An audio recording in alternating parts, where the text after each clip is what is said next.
ধরে নেন আপনি সবসময় কালো রঙের জামা পরেন। এখন আমি যদি আপনাকে একটা জামা গিফট করি, অবশ্যই কালো রঙের জামা গিফট করব, যেহেতু আপনি সবসময় কালো পরেন।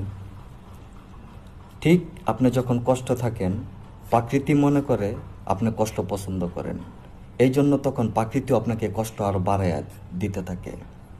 ঠিক আপনি যখন সুখে থাকবেন, দেখবেন প্রকৃতিও ঠিক সেম মনে করে আপনি তো সুখ পছন্দ করেন, এই জন্য আপনি সুখের সংখ্যা সুখও তখন বাড়তে থাকে।